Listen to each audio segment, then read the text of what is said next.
Welcome to the Business Resilience Decoded podcast, brought to you by Asfalis Advisors and the Disaster Recovery Journal. Crisis management in today's world is ever-changing, and this podcast is our commitment to help you navigate successful outcomes for any crisis you may face. I'm your host, Vanessa Matthews. I specialize in providing insights and solutions for crisis, continuity, and resilience across industries from real estate and healthcare to terrorism in the airline and transportation worlds. No matter what industry you're in, this podcast will provide you the tools to build resilience in your organization. Welcome back to another episode of the Business Resilience Decoded podcast. Today, I'm super excited because in today's episode, we're going to be talking about wildfire preparedness and emergency management. Our guest today is Leslie Luke. He is the Deputy Director for the Los Angeles County Chief Executive Office at the Office of Emergency Management. After working in forensics for over 10 years, Leslie has spent the last 20 years working in emergency management in the state of California. One recurring issue that we've seen escalate over the last few years are wildfires. And on this episode, Leslie is going to share everything that his team has done and seen across the country to help prepare, mitigate, and recover from these events. Leslie, welcome to the podcast. Thanks, Vanessa, and a pleasure being here. Awesome. So this was a fun fact that I did not know about you, but I did not realize that you started your career in forensics. So now I'm really curious as how that work led you into emergency management. So yes, I actually went to school for mortuary science. Sort of a funny story. Thought I was going into journalism, got accepted to go to school for journalism, but kind of got a little burned out on journalism, especially when they wanted to know what type of journalism I wanted to go into, and I didn't want to make that quick decision. Decided to go on to see what mortuary science was all about, and if I didn't like it, I could always go back into journalism. Started working in mortuary field, end up going into work for the coroner's office in San Diego, spent a number of years doing that, was then selected to be on a special committee looking at diversity. Then that took me into the chief administrative office for public safety for the county in San Diego. From there, after 9/11, there was a lot of changes in emergency management, and we wanted to kind of beef up the office and what they were actually doing, and kind of lateraled over there, thinking I'd be there for a short period of time to help them. And as they started building up their staffing, that I would actually go back. Never happened. I ended up staying there. Got involved with a number of different projects, going back to DC, working with FEMA on a number of things. And after that point, when I came back from doing that, I was probably going to DC probably once a month for a year, and realizing that I'm looking at emergency management in a different way, coming into that with fresh eyes, looking at some of the opportunities we actually had in our county, and why we were doing things. So it was a way of softly auditing what we were doing and why we were doing that, while the rest of the particular staff in the office were still maintaining their day-to-day operations. So it was kind of a parachuting into emergency management from my other field, but it gave me, the same type of perspective of that even keel. I mean, it's not something that you're too happy or you're too sad, because you can't take, your forensic work home with you because it'll drag you down.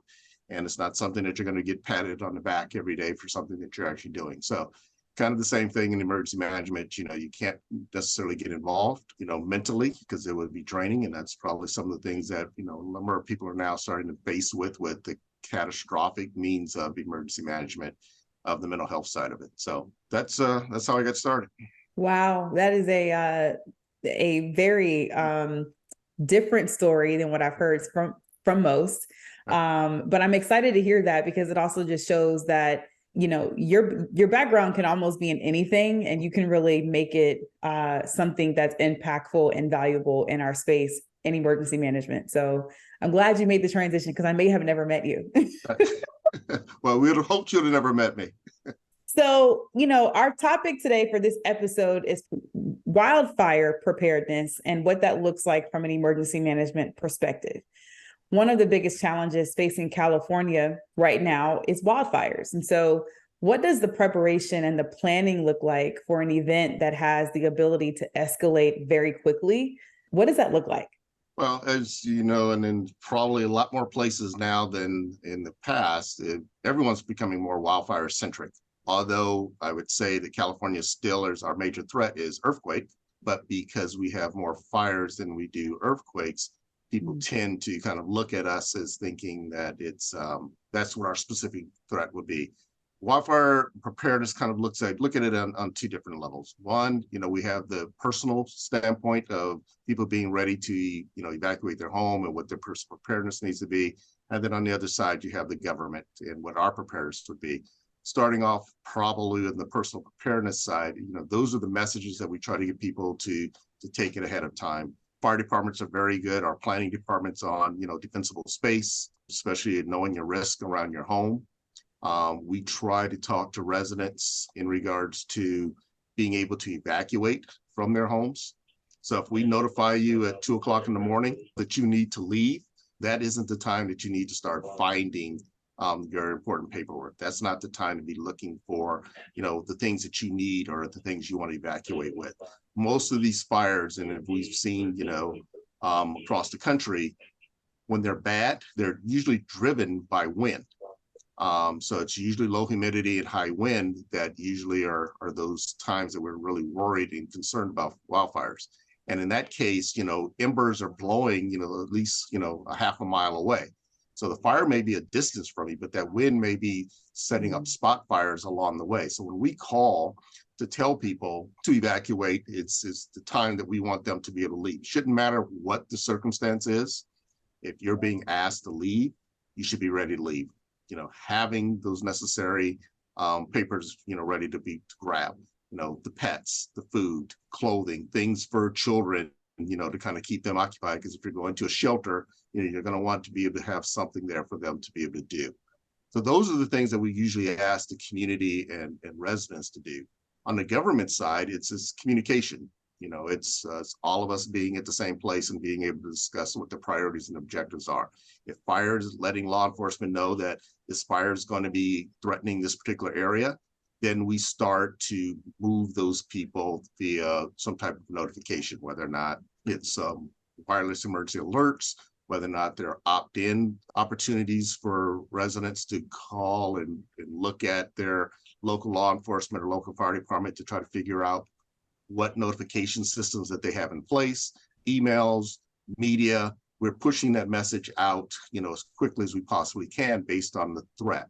Once we have that, then we're communicating with one another, whether or not we're going to need shelter locations. So we're contacting the Red Cross to open up shelters. We could be contacting the animal services to start opening up things for pets, large animals in some locations. So then those are the things that we're kind of looking at, well, from a government standpoint. So when we kind of look at our exercises and what we're supposed to do, the communication, putting the information out to the media, or setting up a joint information center, part of your EOC, those activities are what we're starting to put in place. And so when we're exercising and training, those are the things that we want to be able to do to try to make sure that we're communicating, and then also we're communicating with the public. And then, government to government, whether or not we're talking to contiguous jurisdictions or the state, or if we think this event is going to be large enough that, we're pushing information to the state to push to the federal government. A couple of things I heard. A lot of the players that you laid out sound very similar to what a city or county might do if they're more prone to hurricanes, right? It's still the media, it's still government, et cetera. But to your point, from a training and exercise perspective, that's obviously different. Can you talk a little bit more about what training and exercises look like to prepare for a wildfire? But they don't probably change as much, because you're talking about hurricanes. The things about hurricanes is that you usually have some notice. In California, most of our events are no notice events. So earthquake, wildfire, tsunami, these are the things that actually occur, and we are reacting to those. So it's very important that we try to stay on the front end of pushing that information out to the general public, because we don't have time to see the news and realize there's a storm out in the Atlantic or it's coming into the Gulf and it's going to impact us in a couple of days. The things that we have are probably more impactful because we have a lot of moving pieces. So if we get a call of a fire that starts, one of the first things that we're going to be looking at is wind speed. What's the wind conditions out there? Are there structures threatened? What do their ideas on how bad this fire could be? Because then that's going to start making decision points in our mind in regards to, do we need to activate the EOC? Do we need to send a staff person out to the command post? Do we look at, how we're going to coordinate with the Red Cross or Animal Services? Do we need to start preparing for setting up a shelter? So when we start looking at kind of the training and exercising, those are the things that we're starting to concentrate on now to make sure our communication.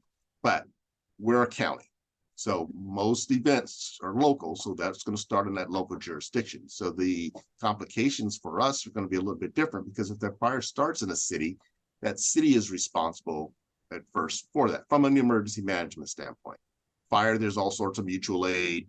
Law enforcement, there's all sorts of mutual aid between them that they can go and help and respond, or if they're doing evacuations.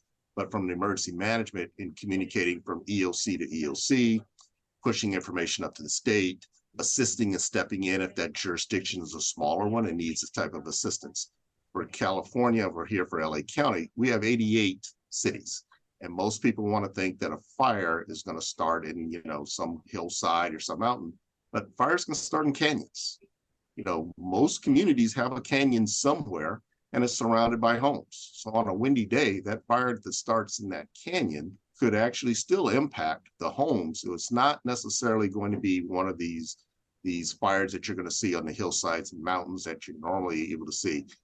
These fires in Colorado, these fires in Texas, starting to see fires in Florida, all over the place, and whether or not they're grass fires and flat areas, or if they're, hillside fires, the issue is going to be how quickly we can get resources to them, how quickly we're communicating in regards to responsibilities, how quickly can we get up to speed. We saw recently what's going on in Hawaii with the fire there, and you're seeing some of the challenges that they've actually had, whether or not these fires are overnight, people are going to bed, they're waking up, you're losing power, turning off power in some places with these public safety power shutoffs to kind of prevent, their lines from catching other things on fire.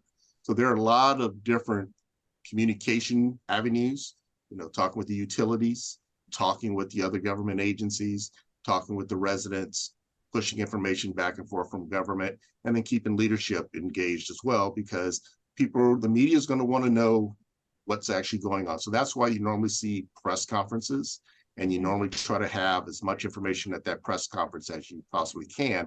And then what they do is try to set a regular schedule for these type of press conferences, so people know what information and what time to expect information. If you're evacuated, their concern is going to be, is my home still there? How long am I going to be at the shelter? What about my pets? If you're watching this because you're in an area that's threatened, how fast is fire moving? Do I need to get ready to move? Do I need to leave? There are a lot of questions that people are going to have depending on where they are in that particular event. Very, very insightful, and especially for someone like myself who is primarily born and raised on the East Coast. So that hasn't been something that we've had to experience yet. So that's very insightful. So I'm going to switch it a little bit and ask a little bit about humanitarian issues, because I know you've also been experiencing that. What are some of the humanitarian issues or challenges that you've been addressing in the county? For us, we've been started off probably with the Afghan resettlement. We have a number of different resettlement agencies here that we tried to step in and kind of support in regards to Afghan resettlement that was coming from the evacuation of Afghanistan. We worked both with the federal government and with the state government and our surrounding counties to try to make that integration into the county or into California as seamless as possible. So that probably was the start of some of our humanitarian work and working with helping the resettlement agencies mitigate some of the issues on paperwork and housing benefits and setting up those benefits, whether or not you're coming into LA County, but because housing is so expensive here, they may have been moving to San Bernardino or Riverside or another one of our local counties, and having those two benefits social service agencies kind of communicating with one another just so they can be able to help transfer that application process so they're not starting, over and losing time and the loss of their benefits. The other, we've been faced with some of the challenges at the border. We've had, I think, 7 buses that we've actually received from the state of Texas in regards to asylum seekers that are coming over, and trying to work with our NGO partners and our jurisdictions to be, one, prepared for, but two, how do we integrate and provide those resources, those asylum seekers that are coming here, whether or not they're staying in LA County or they have a final destination we're helping them to get to. You kind of helped to answer this question, but I'll ask it anyway. How is the field of emergency management changing? Well, we just kind of talked a little bit there about, humanitarian disasters, but we're being faced with or seeing a lot of environmental justice, social justice type issues. We've seen these train accidents that are actually happening across the country that are carrying, whatever type of materials on there that are infecting the waterways and communities, and evacuations, social justice issues where you're having a lot of protests that are actually happening, and across the country or now that are leading to activations of EOCs. Before, we may never have seen those type of activities that emergency management was getting involved with, but now you're starting to find us getting involved in social justice and environmental justice type issues. I would definitely say, on the business resilience, business continuity side of the house, from a private sector perspective as well, we're having to know more about a lot of different things. And so it's not okay just to know this one thing, or I only know preparedness, but I have to think about preparedness, to your point, from a humanitarian perspective, a social justice perspective. So we have to know more to be more dangerous and to add more value to the members that we have in the community or those that we are serving. Well, and I think that plays into the fact that, before, emergency management may have just been a second career. Now we're starting to find education programs that are actually supporting emergency management programs. So you're seeing a lot of people coming into the field with different perspectives. And for them to be able to understand it's not just a traditional disaster you need to be concerned with. There are a lot of other things that may bleed into emergency management. And having, the input from people who may have the education background, or some that may have, emergency management from a hospital background or from a business sector. All of those kind of play into the same arena, because you're communicating, and whether or not you're evacuating community, it impacts that business community. Whether or not you're repopulating, impacts that business community, your healthcare systems, all these. So it's all connected. It's just that we have to be open to be able to connect the dots, to be able to see that and not look at things with tunnel vision. I love that. So I could talk to you for hours, and you already know this, but unfortunately you are running a whole county, right? So what's the best way for our listeners to be able to either follow you or to get into contact with you? Probably not me. Generally, I'm not on all the social media, but our office, we have a number of different websites for the Ready LA County that they can actually go to, and I can probably link them to some of the others. You can connect with me if you want to have questions for me directly on LinkedIn. They can probably connect with me and find me there. Awesome. Well, Leslie, thank you so much for joining our podcast. I appreciate it. Thank you. Thank you for listening to the Business Resilience Decoded podcast, brought to you by Asfalis Advisors and Disaster Recovery Journal. Make sure you check out the show notes for this episode to see all the upcoming events, programs, and ways we can support you. Make sure you subscribe to the show wherever you get your podcasts, leave us a review, and share it with a friend. Thanks again, and I'll talk to you in the next episode.